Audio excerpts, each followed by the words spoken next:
Hey there folks, and today I'm going to be showing you how to use the draft tool in Fusion. So as you can see, I have a little block here, so I'm just going to go down in this modify panel and go down to draft. It's going to live right below shell, and I'm just going to click it, and it's a lot like the chamfer tool, but instead you use angles instead of like lines and faces. We use faces and angles instead of lines.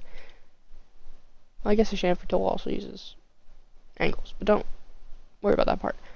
So you just specify the angle, and this is really useful for like quick stuff.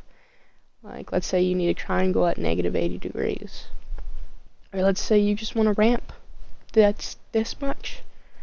Is very useful for that. Now there's also two side, which you pull an angle from one side, then you pull an angle from the other side. You just kind of mess with it that way.